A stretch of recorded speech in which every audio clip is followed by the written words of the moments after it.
Royal TV Benin Kontole Mikudo Mekpon Kodo Yeipo Enachena Dokuro Miton le Royal TV Bavi nous point non Miton de dans ces quoi mi Gambi lo bono de akpo mena mi bon oui wa Miton de ni wendo me hoton yo do akwana Dokuro Miton le bono ni lo ma ko mi lo jijo bo mi ya fo ba poser bo mi ya lo ba lo ze bo gbigbo lo de yi bo wi wa tonton le ojo etere azan pe mi na no mo mi de Bavi nous point non Miton le me de mi oyún ẹ̀gbọ́n de nu wiwa mi ton dagbedagbe eoji e akoluzangbe vendredi le we nu wiwa le koton eno tin bono tin ogbe ano e dosino wono no adisin lo me bo mera ko Victor se pe eno no ami olo mena mi dosino me mi fon mo mi me je ise wele mi eno no adisin o e bo mere mo le nu mi mele bo ya de jire ton le ile no no ami o me yo ma ga do ko ya me de Royal TV Benin Ponton le don do pro mi don le do be mi ni boku do o te si ansan dide mi ko ron bolo mo de jimo gbe le e ma yin kan e ton we o de ki ko ple dia Leonard so gba se pe ozuka de feature don do pro mi don le ina chena mi o mera ko Victor se pe do me de na ile wezo me ba kulu no na le yo ko chobo na wa adisin mele le no na mi o me ni afon gbo mi no wi o Royal TV Benin Kontole le beto de ma no ndulo me bo ina no kolo yan le a do beto vive no je do amiolo me amiolo nde amiolo hen e mono jai nde pepe de ga ndulo me ndo ndulo wi do o sino je me be no kiklo beto tikle bueno no ba ne je ko do chera do ko ndre bona chena o sedo alo mono kun Leonard so gbavie bona chena Royal TV Benin Kontole a tore do kun kwezan mono fu wa ma mono ne pede mi ozo le wa kan de mi ka wa Vivier do nya mi no ze ya mi Vivier do nya mi ga zo gozi ya mi re kana Victor se pe na chena Royal TV Benin Kontole mi do gbe na do ko mi so le won do ko si mi wa mo do mo ja mi no e ko mo media no don media pe de mo don addition media no don pe ton ya mi yo me o tabo do po ko mi re media na no addition media na no ami yo e ma media ami yo me e de addition lo me na ma o bo ise we me de ami yo lo me be ina lembo jobu na wa addition me ma jamo yin be me ga do de addition lo me yin na ko le ko in ko me e ma jamo yin be do po emi yo yin bo yin o lo gede lo me le jam me kera no bo na wa so lo ma o ga gba hwan de le ami ami ni che hallelujah ko ade ni na kan si awa na mi me ipin mi le lo su Royal TV Benin Kontole ko de ko mi na no de tesin azan die mi na bi okwe mi ton le gbe bo na bi okan le bi okun do le me vi susu tin bo yin vi po gbetole no a stress ndo o mo do ayo bi e we ama fi o sin bi kan ren waji ki da ko don tron ke ga bo ko no ai je fun e kle ro yon si de atupe ka bi yon de te bo mla yan se no mlo yan so agbo ina ma wa do fi ro po bo ina te fun do sino ko ta de ko mi no te sin o ko ne jo e sin gbe bo didi fude bo mi akle fude so do ma zo do bi pe de jami no do mo jo de ko fude jami no kan so wu do ni mi gbe de bo do bi e to yo de mi na fun do me ne bi de ji nu gbo e o nu ko hun to we lo o nu ma yan to we lo o nu ko hun yan ko to bo we o di o ma yan do dide ji fi yan si le bo ye na ko so do me de ji bo pin do me de ji bo ra yan do bi yan si gbeme nwiyanu e yan si gbeme susu mi ton mo yan do mo meji to le kan asan e ton ma wa mi na do a do e kan ti yan do be ndudu e ma mo o nde we fo do e wo e we je wa mo nko e mla yan sin so ya mla yan sagbo mo je de chobo meji to de le ka de te bo toju fi le bo de ma fo do yi chobo e hu wa mo nko le bo inde wa ton de nu ko ame bo e ma yan me de na wa ze na wa lo ni lo yin wa lo yin la kan de bo ma so o pon kan di mo ando be mele ko e mi na ze bo na yi plado amo di opon kaka yan si do na ko so do wu de jibo bo na yin do fi de mi je ye ne ali ne lo wu je agbon mi de trele bo ayi fi de ayi je mi de mi ma de ali lo jibo ize clan ali lo je na agbon trele bo na mo fi do po bo na yi o mi na Victor sefe sedo de do sino nze ko lo ne gbon e ti lo pe we gbon bo bi e ji we no yi nde tele o bo na mo ko bo e ma yo fi de ko tron e ko lo mi na do fi mi awe de mi wa te to me fi mi awe go we no yo nde su asu ko me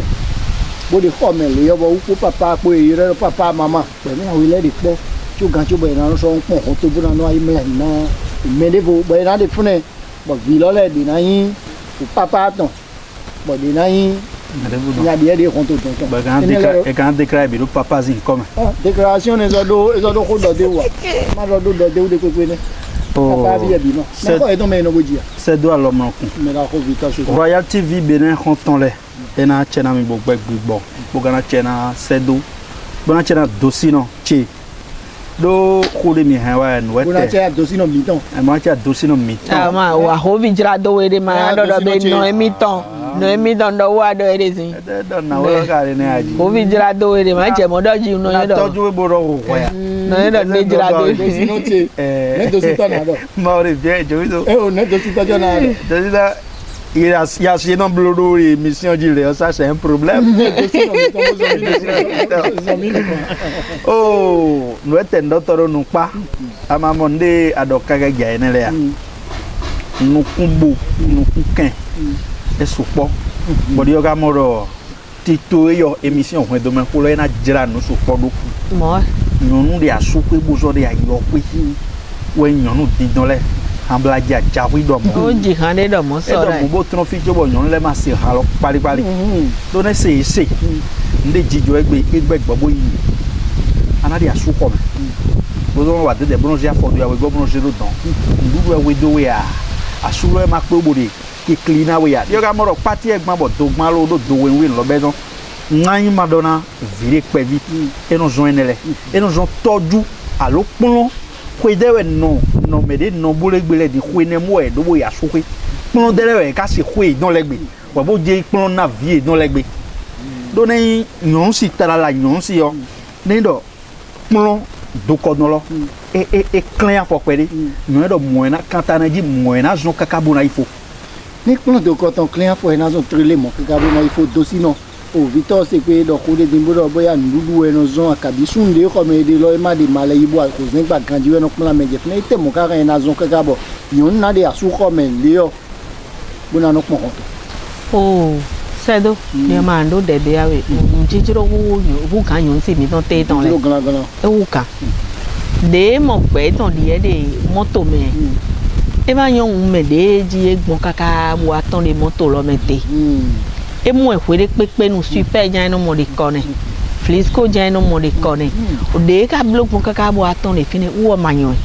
o bi yo wa meto kawe o ku de alo me amedi egbon fo de alo me awe bo de ma wo ne me de na se pe ni boy na no po afon bo sanaku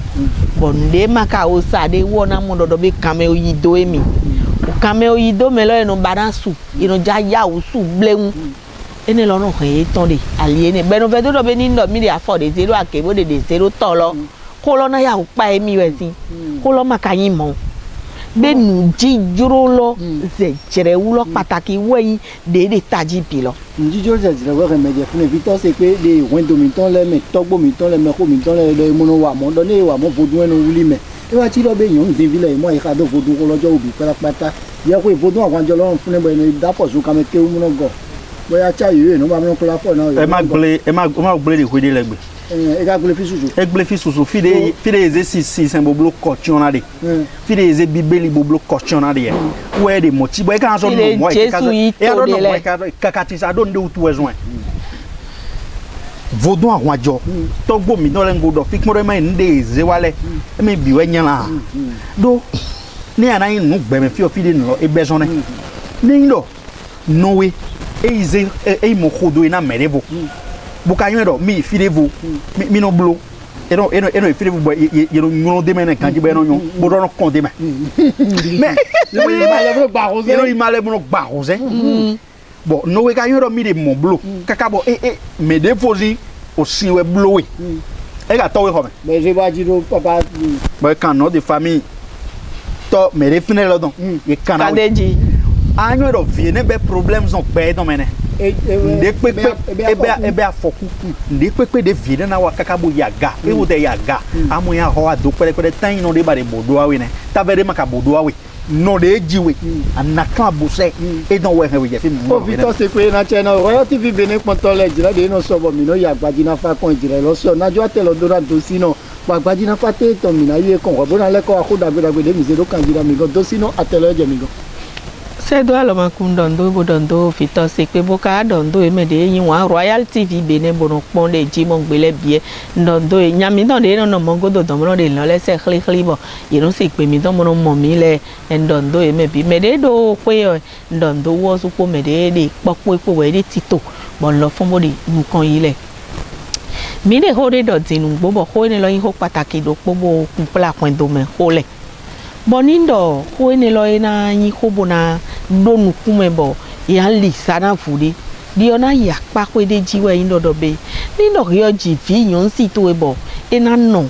gbemele kaka bona nwuya bona do be mi je asu dagbe e do fide le bo e do na gbon tanda fi ene lo le magbon we no zombo ne do mi de te le mi no ade ene lo le mo be fi mi ton te ton lo le e ka de suru do bo de ali ene lo le nu gbon jenu kon we de do be ayin yon si e do pe de an do ko e chobona do be sun si po mi po he an te bo do ko ene le yin nu bo e do na yin sen ton de a o mo sun si bo mi de ko do e me wuja o mla yin ne a yo vonu yo nde do amitie bo amo me ojo tin bo eyun nu kun to bo mi de yi dide mi de fi din bo de wale kan bo mi de po we nenu we medicine no je medicine jeji boya we ho me ye de do po atan plo de do po ye ma o do ko de je bade me we de nu amo me de na de nde na de la me gbon ne do me de wu ene lo eno don e ko to pa ne yin ne bo ene lo na don e kaka bo me de na do ato gbogbo na do ame de do yin wa we fide ye no do concubinage yo vo no do mu fide de na beson ne bo yin wa we lo ye na de ko glo ko meton le ye na de ne do kaka bo ye na wa mo do ke nu yo de fiti ah e ja bi onu john menemi ye ma o bla yin agbe meton we lo nu ma ye je fiança yi si temene we ne nu meji to le do a che bonase ko ne lo bona mo si za ne lo po epo da yi mi amodo me ho mi ton le ni do e de fine bo e te do konton de da yi si fwe nu konton e ton le na wa e gan e bo ye an ko ho di de pe to no we be amodo e de hodo ni e na yi bo igbo konton e ton sun si pon jawe ye an do mene do mi kan yi ho le tan le cheju le we mi an blobo leko de me ho le no blogun da ikaka bo vi mi ton le de pe nenu e no pe ji bono ya so pe be ne do mi de tin bo mi bi o fiança yi me bo mi de yi bo me ho le de pin pon po mi po to ono ye de pin pon po mi po bo mi ma ze ayi mi mo ho de me bo de yi do mi de le ukaka ye na do be ah fi de je fi o le de fi de e je do be o sun lo ni wa bo ablo ne no your connaissance des parents we nenu e ma te o vodo ayi mi mo ho we de nu mi je apa ko ne e he ano te do apa ko ne ji bo na ize mo meji to le tan ita fele do be ah e juro mi de no mi ni je po we ne nu henu le ira wole alo aye mariage coutumier yo vo yoro mo hen le na do alo debe we ne nu ye he na je po bo fi mi to ya su we ye na mo e do peji we de nu vi ka ya su we bo e mo e do peji bo e ma ho e mo bo ze wa we te nu ya do be ho yo di me ga do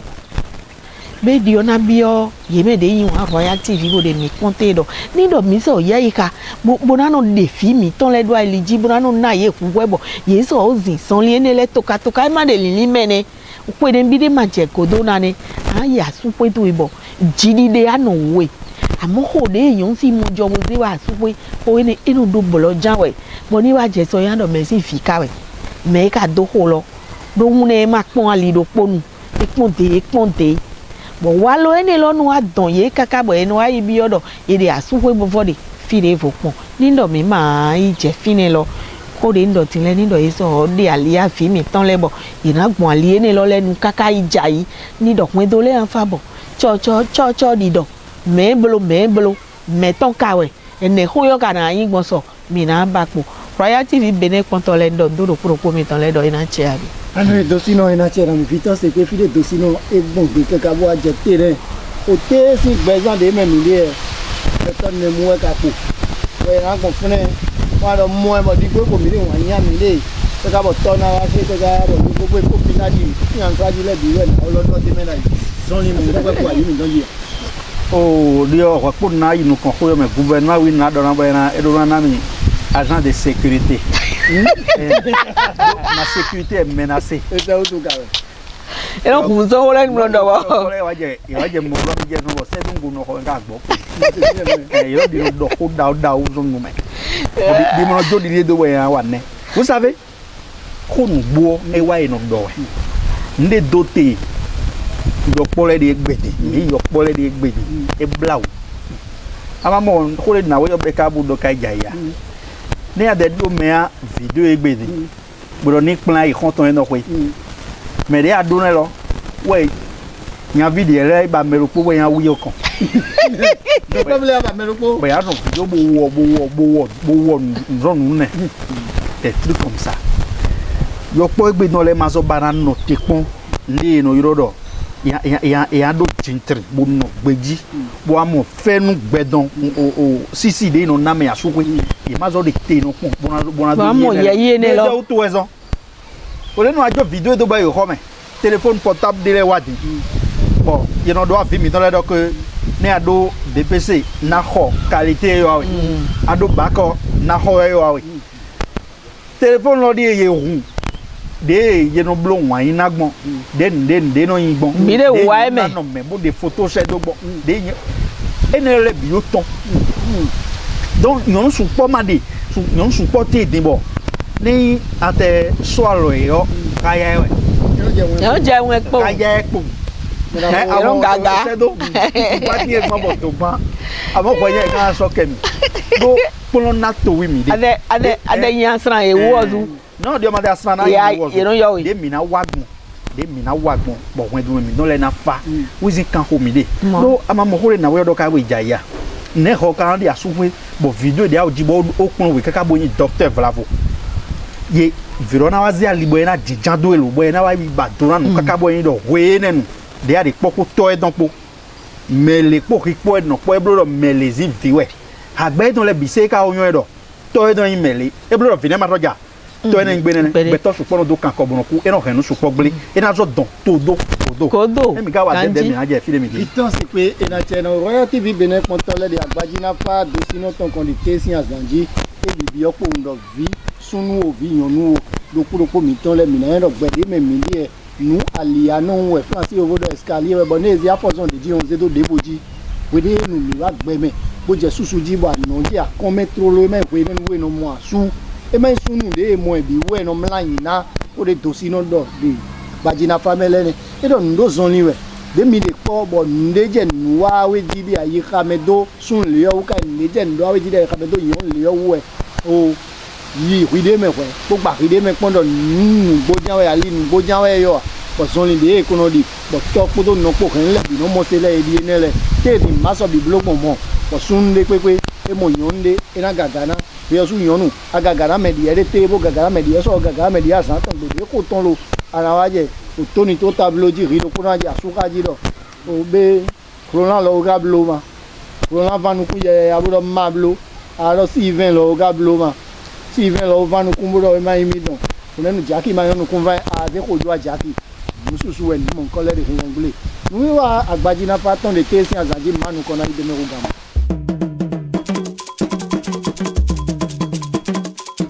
Royal TV Benin contrôle et na chena mi na me kin po mi ton podo oye ipo nous a do me ko ton we de nous kon yi do de mi le ko zon Agbajina fa di e me la ko victor c'est que ko ta de kon mi le we yin do yonu de asuko me bodi akoze do ozukan me ile nu mo nkan ton le bi ko e te mo yin de no aji e yonu si de asuko me bozori a galeo ado a galede mo mi adoma bibele ga do e do bibele do e ma nyon e ma wa de o bibele do e ma yon bibele do yon e bibele ma do e ma yon e ma de wa lo ene le o do ne vodun ku ya de bo ene le blo yeno jela ko le boy mo no te ono wi no me uka bo ndo ede wa no pachame so amo dan ho me yon do TV sun si me le o bono ba nde voton so atamla yan do ye ja me ko le regbe don momo rimede aga moro mi de libre bo mi wande on de mono jo allez tanya la kanse do besan video ele don di tala la video ele don lo bon de pepe de sun de ko me ade wa gbe bo wa bo yin dagbe de magade ne sun de ko me ade de pepe de wa gbe bo wa bo yin dagbe de magade don ni lo polo jan mi de kaka bo san lo je kuku gbe amoro sunu ene le ala don jokudo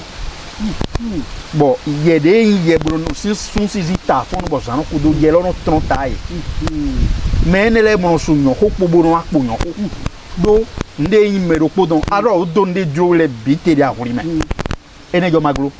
aro do nde wa gbe fi bite ya huri me bo bo adasu e de kwede le gbe bo ne nde oblo huri me le bo amoro me ole inu kun deji be e ko asu mi no pona collaborer ye no yo tan no le bono do de nde huri me le ton po dipo me le wa le po dipo bo yan do ro e ton me amo ma ro yi bo ro mo me ne le bo ado koko epo alo yi ni nan dudu ni ani duwe o ene no yira do asu we do mo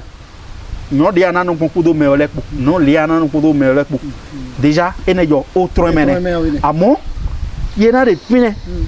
bon ne do asume no yito me alo me no yito me flavole alo maison ya zome bo mo ya ole kole ya do mi ayi kudo ko de me do sino do ko tuta e bo no jijiro me no jijiro ne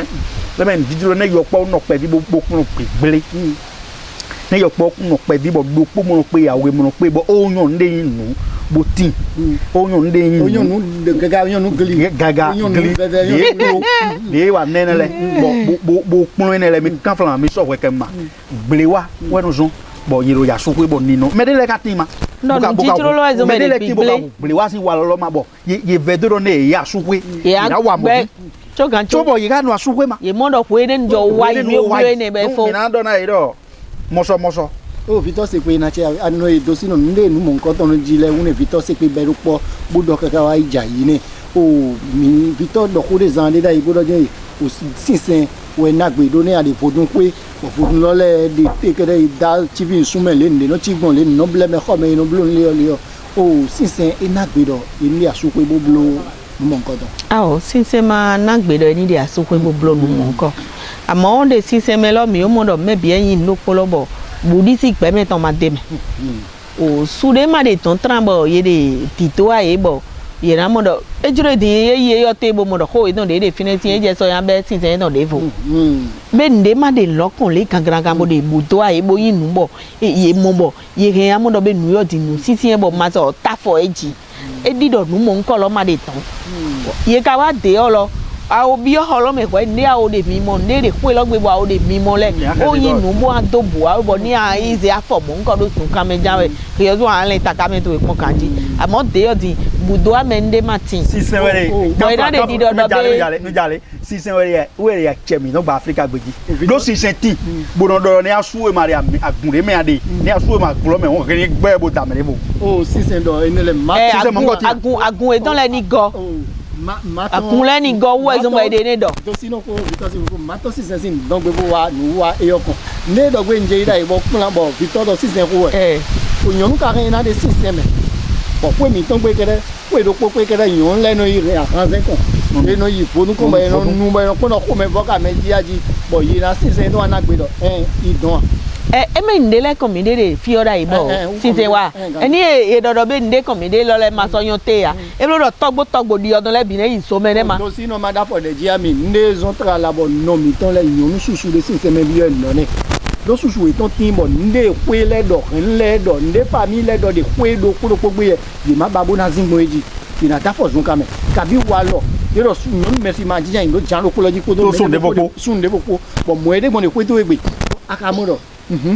ni di oblo mo e na je sun fifo di me ya do meyon de ko yo gbe le ya kan e ye otu e no ya ba de blo nde a ye no ya obi se me kleun po ni re ya yan do o ji ko ya ko mi to gbe Jesu Kristu gbe do Jesu gbe do mai nu alo wa ni le kon Jesu gbe ne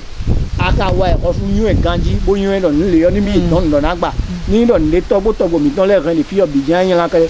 ko ma de me ko me na bi akan se da lo ni o de me de pe ma mo po ina do ko mo nko di do de ko gbe lo so eno ron bo kan yin na kan de de po to po bi we eno tun eno jo me do Victor se pe mi de ko do bo ko po de ko do si no gona yi ni de afo do gbe de sunu ko me mo ga mo ho ne no yin mo chi yen ne o ndi yo ga ni bo ke je amaga blo nde di aga yan gbon do edon bo gbon wa amo nde di omo re fi nu yin la kan ta we do men do e ho lo na yin me do gan di be ye na yan e tin nu yin la kan we po ade ton yi ade te wa aga yin ro be mero po e pa che an lo dia manyo de no do ni jot bon de fin ma so do o Victor c'est que ba no ko bo mi no ya ka ba ji ga lo ko za de mi na Mi ayi ja ya. Royal TV bene konto le mi do gbe na do ko mi ton le bo ko mi ton te gbe to mi pe ko ja le lu wa te ton ko atelo e dia si Royal TV bene konton le mi kudo o gade me mi de ne mi ka fon bon ndi ndo mi na fon kan diro ne ko do ko fon la ka do la no fon hala do hala no fon mi na fon jijo o sedo mi na fon o dossier no mi na fon jijo o mo do benevision no benevision de to me fi des autres goudou ndom do mi bura fa no mi na wa dagbe na mi cheto la check lebo mi je afazi agbasa mi ko mla bokoro de même bokoro de apora na de saboko gogor boko mi ko mla me bise ma mi ko mla me ko ko no kan ho le bokoro kuton poto gbeton poro kuton mo de kebo gbeton mo wian o gbeton mo kan de kebo kuton mo wian kezezi wi mo no kon o zanu kume o wi mi ton na kon gbede ama egbe mi na do ko do otude no iroro guda flick beji guda flick be ero guda no de no vie no gbezon o kanu e jero yonu kura su pe bozo yin de ayokwe yonu kura su pe bo yin de ayokwe o do energy we ye je gbeto dideji e ma mo dai loko kon we ye no bla me do kpla me bo no zeyi do o do energy we nde ga zo yoro nwaina na blo jawe da nde gbe ami na blo jawe da be guda flick beji we o no mo ngodon ejo agbedo ta sien guda flick beji we ejo agbedo be guda flick bedo na ero mina wa nde gbefi bo ze ali lo bodo mina wa jan we be kan wa mi kan bi o guda flick be no redo ni nujonu we na no zebo na no sien ta deji mai mo ne guda flick be no ta sien don e ma gbe do ni mi le ta lo sien kaka boy ku de me afa no mina kan de kebo demi don mere o te guda flick be de do ma ja ku gbe mere zuma bo te pole guda flick be de no do ye sa kwe do nu kame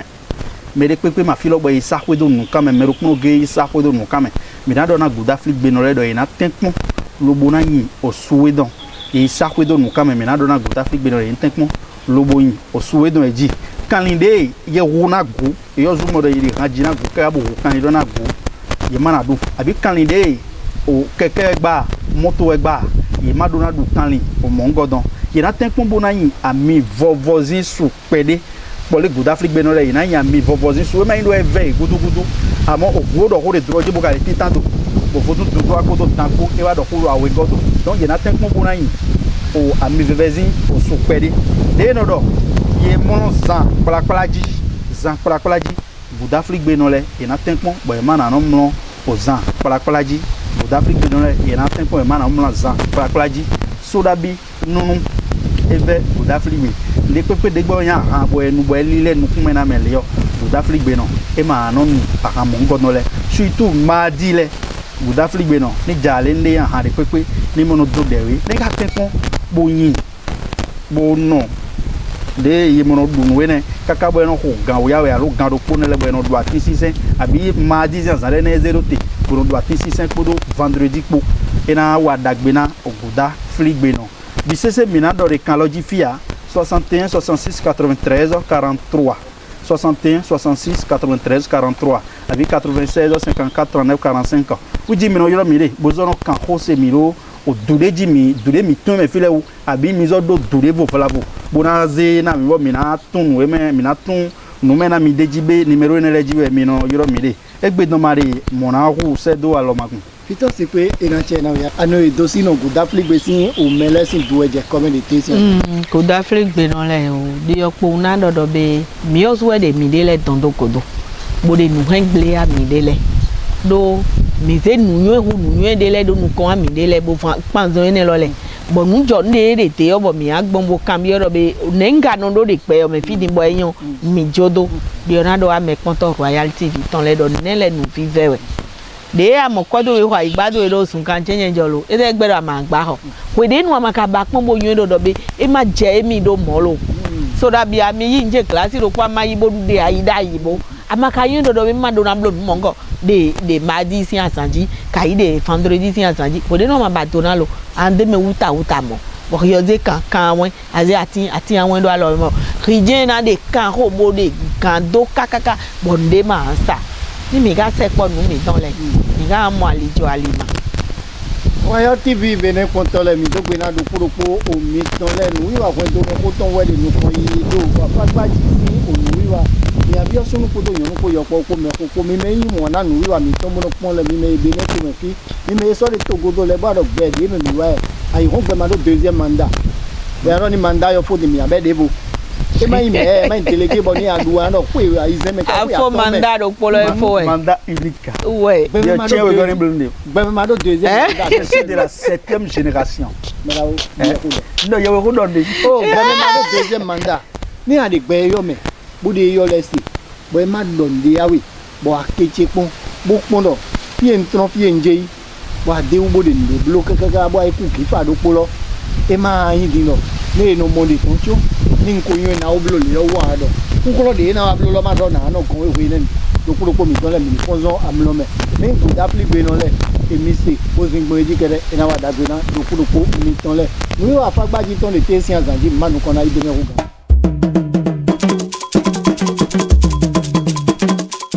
Royal TV vene kontole mi do gbena do ko mi ton le ano do sino ko ta de kon mi de da ye Peter ko lokono ajebo yondo sunu asi sunu de asi e de afoze osun kame fulu fine Peter no ajebo no imo e be fulu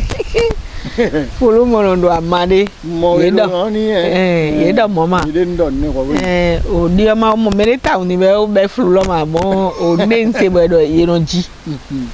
melo anji Peter ko lo na je ko kaka bo sun lo e da aha e do fi de je de ablo lodo po e aha de ablo lodo po o hen lo gble ni awo ma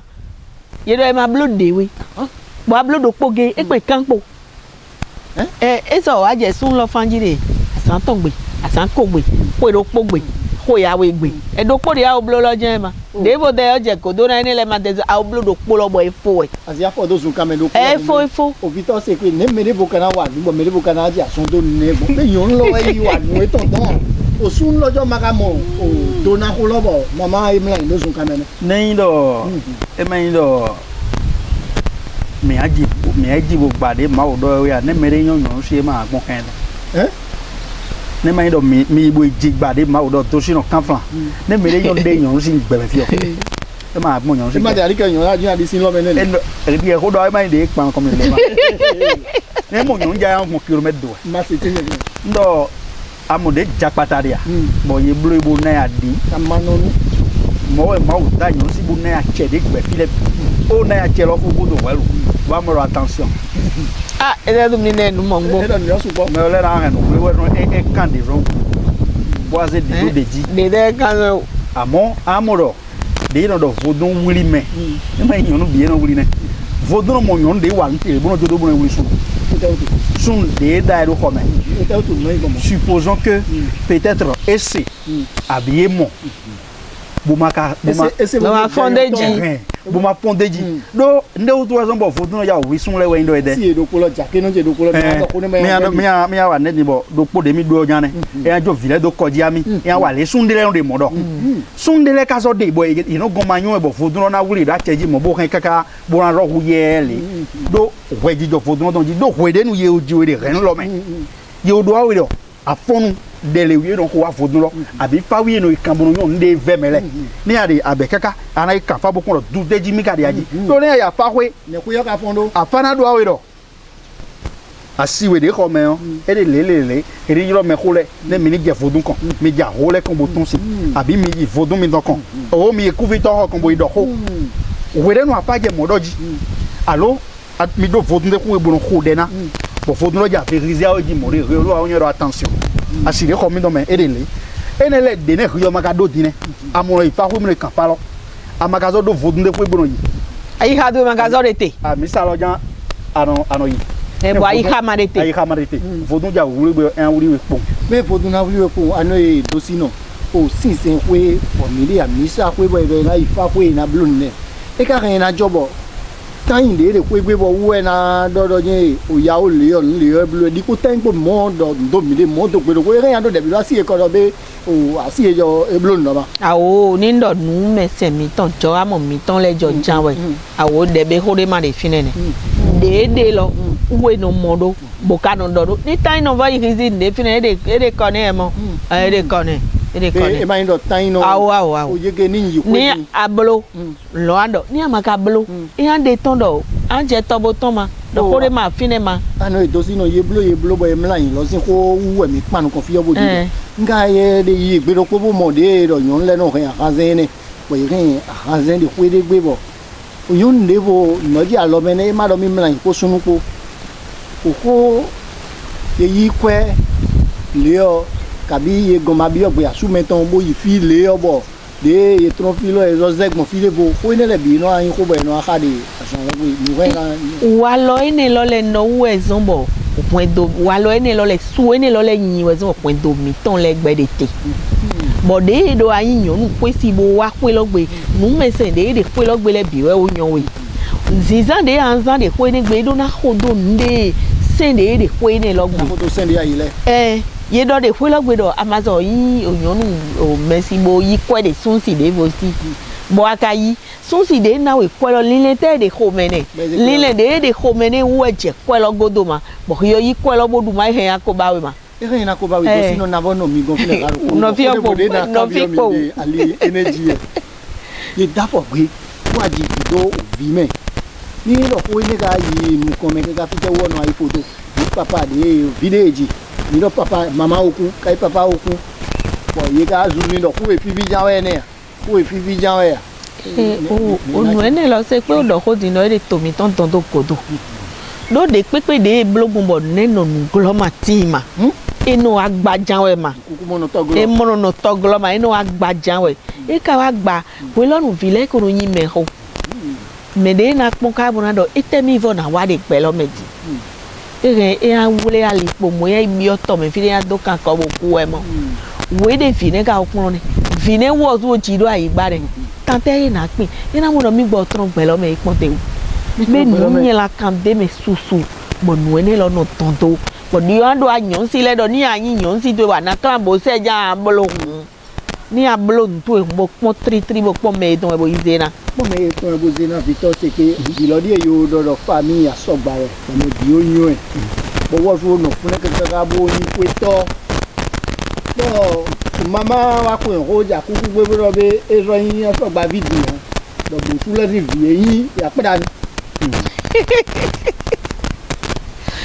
ma wo blogo kuku gbe mama na ja wo do mama e mo no de no fi mo ze bi le na ke a fi ma mo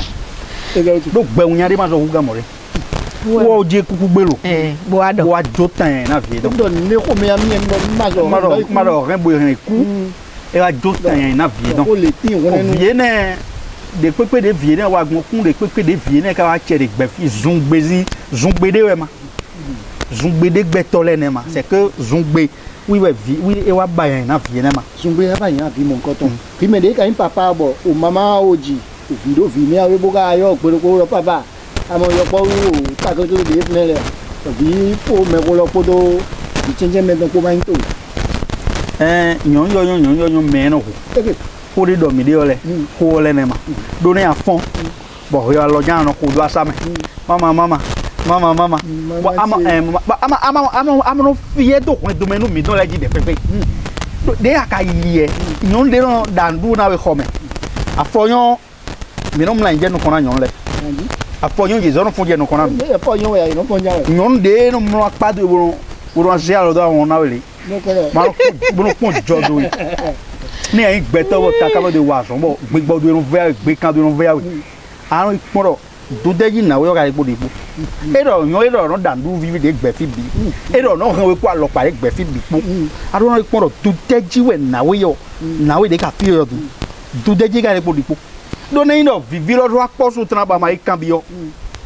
bo temi support ro mama o Victor se pe gbo temi support anu e do sino ko temi do ba do Royal TV Benin ko to le mi na jeti ne di onando Royal TV Benin ko to le pondo be dide mi le mi penson ko do nu menu mi ton le bono ze ko ton ateji bono do e na juro mi do ni ndo yisi yiri gbe no yi de pepe bono zan son emi do me atomas o plate bo o ko de mi ado bi yin ko tata bo yin ko vo be fenu dagbede wo yin bo ma wu na Royal TV Benin pon to le bonando pondo be yiri no yi bono zan yiri no ze de pepe so bono zan mo no pon de present e ton achigbon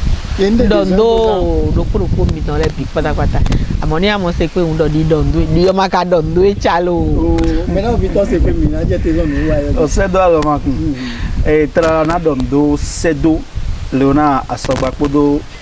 o dosi no chekpo dondo mi bokara dondo Royal TV mais no pombo zon Paris len dondo mi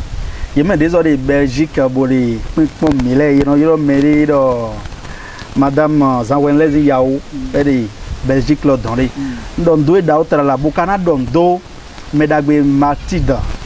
do ni kuche mi se wen don do mauna bado akpo no me se do na ko de zan re di do me de mo ati tabu gba fona Hollandais we mau e no kodo ko e no alaja Sherifa dondo me ne le bisese bokana dondo yo bu gagaraga dosi no emro flin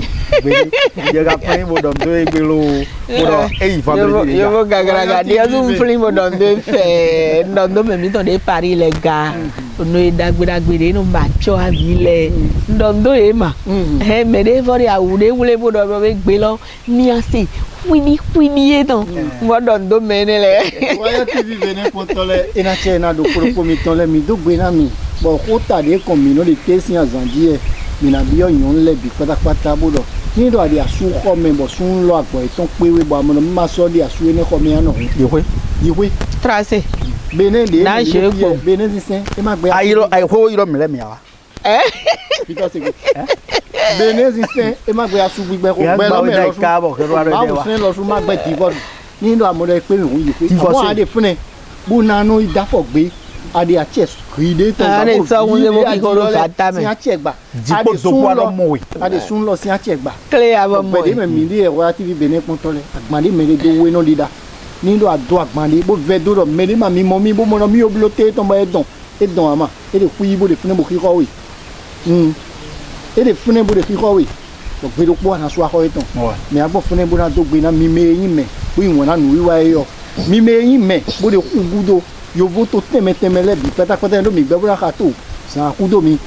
bo mi no yege ogbe mi ton ne gbede yon to mi ton me ne ma so se gbede bo ezun Royal TV wu bo mi no se mi wa mi ton temetemele mi do gbe ya mi buro gbeji donatin na mi yi mi ton na yon ki gona yon ali mo su do kedaga se gboli sa gama mo na foru pulo mi to si amono to godo to nu kombina no mi do mi yi mi ma yi podo afo mi ton ko le yo bo mi na ja pe bo na zon azan kunu kan ape pour les pommes jami ton yinde be ko versi ali ma di ali ko versi to ma je gbon to ni la gbe na tina do ko miton e do mo ran gbonu mema nde mi na du bo zanvo izana ku do ali to na runa mi nde mi na du zanvo izana ku do ali to na runa mi nde mi no wa na mi le ta mi ton le na ba de mi asha mi o pe o e de fi azonu mi ton le no do mi tegbe do yan ko le bi yo yi me de bo de pe lejo o fine bi ro ko won ge ato ino do ni do mi no don bo mo ene le be ko camera di ro no ni agbon se gbe ro ko no mi be se do be ko camera di ro no si so me bo na do gbe to na mi ina che na do ko mi ton le no ma ko mi lo jijo wa ko lo zangbe vendredi de ja mi na pe de mi wa e yo de bo kan